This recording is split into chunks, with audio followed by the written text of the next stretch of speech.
O meu entrevistado de hoje tem espírito aventureiro, já deu a volta ao mundo, conhecendo mais de 70 países, é londrinense e se prepara para novos desafios. Zé Vitorelli, que se consagra como Zelf, recebeu o programa para um papo mais que especial. Vem aí um livro, um canal no YouTube e sua estreia na TV. Confira.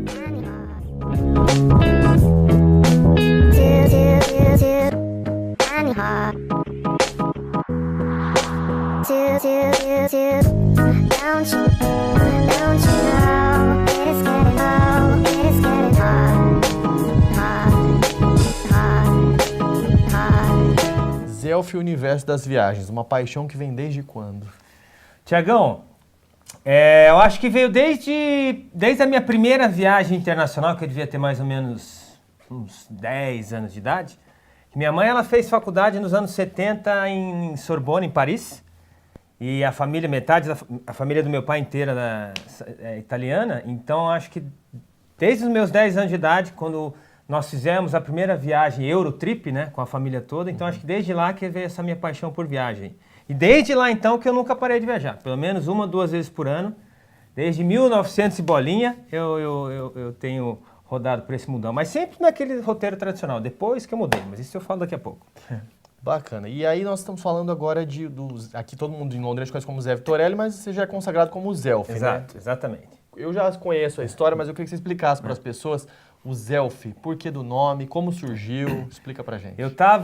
Foi no carnaval de 2014, eu morava em Londres, então morei o 2013 inteiro em Londres, né, eu queria me formar em inglês, meu inglês era bom, mas eu queria que fosse igual ao meu português, que apesar que meu português também não é lá aquelas coisas. Aí daí eu voltei no finalzinho de 2013, né, praticamente dezembro para janeiro para o Brasil. E daí, então, eu voltei de Londres para Londrina, né? Uhum. Então, até então eu ia morar lá em Londres, estava até montando um negócio lá. Aí eu tive que voltar a trabalhar com a família. E daí, então, quando eu voltei pro Brasil, eu fiquei assim, sabe? Tipo, eu tinha deixado minha namorada lá e tal, meus amigos. Então, minha vida estava toda lá na Inglaterra, em Londres. Certo. Aí, beleza. Aí, no carnaval de 2014, que era já logo em fevereiro, que era bem no comecinho do ano, aí aquela coisa toda, barará, biriri, o que aconteceu? Os amigos, vamos pra Floripa, vamos pro Rio e tal, Folia, Salvador, aquele rolo, né? Uhum. Aí eu falei, putz, né, eu queria fazer uma viagem, não vou fazer um carnaval diferente, vou fazer uma viagem sozinho. E fui pra Namíbia, na África.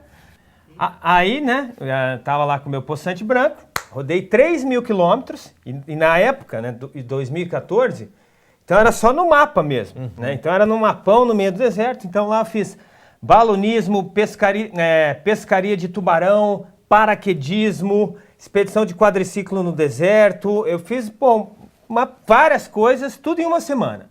E comecei a gravar, fazer muitos videozinhos para uma rede social e tal. E eu fui postar uma selfie, um pouquinho antes no hotel eu estava respondendo um monte de e-mail, aquela coisa toda, e eu falei, acho que eu vou postar uma selfiezinha que eu gostei dessa daqui, né? Aí postei a selfie e como nos meus e-mails eu sempre escrevo, né? Um abraço Zé, Zé.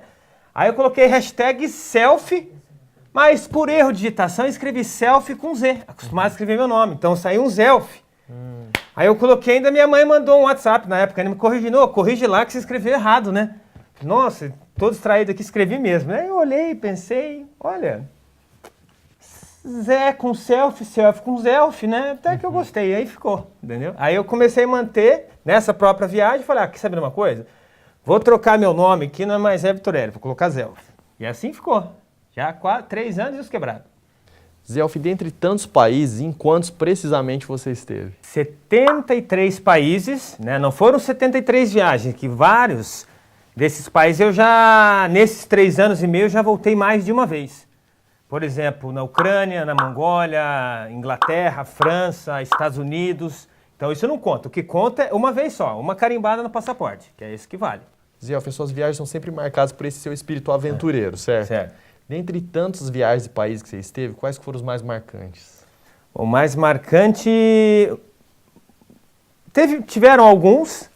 Por exemplo, eu amei muito a Mongólia, para mim foi... Porque eu gosto do seguinte, eu gosto daquele país... A minha busca de viagem, desde em termos das principais... das pesquisas básicas, eu sempre busco aqueles países menos visitados e mais exóticos. Vou até te perguntar, você leva isso em consideração? Total. Então, Mongólia, eu fui tanto no verão quanto no inverno, que foi para mim fazer uma caça com águias, para mim, que foi uma coisa que eu tinha visto num programa de televisão, que eu achei sensacional, dos mongóis, de uma tribo, na região de Altai, que é uma cordilheira que fica entre Rússia, China e Mongólia. Então, eles pegam as águias no ninho, daí treinam ela na região ali das suas cabanas, das suas casas, e saem para caçar pequenos roedores ou raposas. Mas eles vão caçar esses animais por causa da pele, porque no inverno lá, o frio é tão pesado, tão rigoroso, que não sobrevive se não for com uma pele animal. Então, isso que eu fui fazer em 2015, para mim foi uma aventura fantástica, que está até lá, aqueles dois, depois eu vou mostrar ali, que é aquelas duas máscarazinhas da águia, que a águia fica dentro da casa. E como na média menos 30 graus no inverno lá, então as águias ficam dentro da casa das pessoas. E elas usam aquela máscarazinha ali que depois eu mostro. Caso contrário, se tirar aquela máscara da águia, ela vai atacar ou uma criança, ou o cachorro, ou o gato, entendeu? Que ela vai pelo tamanho. Ela não ataca um ser humano, obviamente, porque ela vê. Mas então se ela vê um gatinho, um cachorrinho doméstico ali, aí já era, a águia pega mesmo. Então, para mim, foi muito marcante acordar e tomar café da manhã com a águia, ela com a máscarazinha ali do lado, assim. Sensacional. Outra foi também quando fui para o Afeganistão, via Tajiquistão, no Walking Corridor, que é um corredor ali, que é a rodovia do ópio, que vem da China, lá dos caminhões. Então, aquela cena para mim, então, tem apenas um rio que dá, sei lá, não dá 20 metros de comprimento, mais ou menos, de comprimento. Então, aqueles 90 quilômetros, foi mais ou menos 90 quilômetros, que eu levei 2 dias para completar esses 90 quilômetros, que a estrada é horrível. Então, as coisas que eu vi do lado do Afeganistão quanto do Tajiquistão, aquela cena de eu falar, olha onde eu tô. Obrigado, meu Deus, aquilo para mim foi muito marcante. E um dos lugares mais bonitos do mundo também. Que mais? Chernobyl, que foi um lugar que eu sempre conheci, sempre li, sempre estudei na escola, aquela coisa do acidente radioativo de 86. E eu sempre me perguntei, né? Falei, pô, será que é possível turistar, vamos dizer assim, né? Zeufiar, né? Em Chernobyl, eu fui ver que era possível, né? Então eu estive lá também. Em Chernobyl não, mas na Ucrânia eu tive 2 vezes. Chernobyl eu fui, na verdade, a primeira vez que eu fui para a Ucrânia foi por causa da guerra. Então eu estava em 2014 em Moscou, aí eu vi que começou a guerra na Ucrânia, aí então eu falei, pô, nunca presenciei uma guerra, tô doido eu queria ver como é que era uma guerra, né? Falei, não posso nem contar para minha mãe, né? Senão minha mãe me mata. Aí que eu fiz? Eu vi na internet que o aeroporto estava operando, né?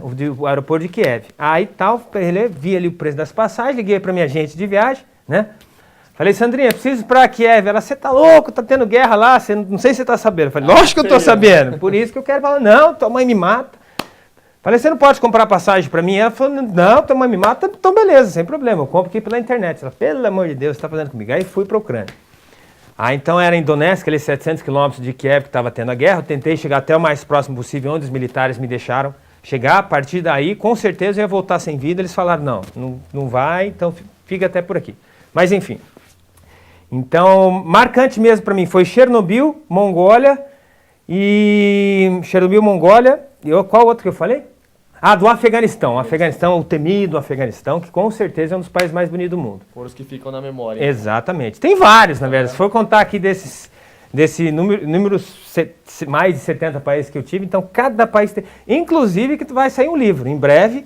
Então será uma foto nesse livro, que eu vou escolher a foto, e eu vou contar no livro o que aconteceu um dia antes daquela foto, no dia e um dia depois daquela foto. Tem todo esse contexto. Isso, eu tenho tudo anotado e eu sou ruim de nome. Mas se eu olho uma foto, desde uma viagem que eu tinha 15 anos de idade, eu sei o que eu fiz naquele dia, num dia antes, um dia depois. Então eu tenho uma memória boa para isso. Para nome, eu sou terrível. Mas memória visual, eu sou bom. Zé, você me falou de livro, televisão, muitos projetos à vista. Eu quero que depois do intervalo você me responda tudo isso. Topa me responder? Maravilha, claro. Valeu. Até já.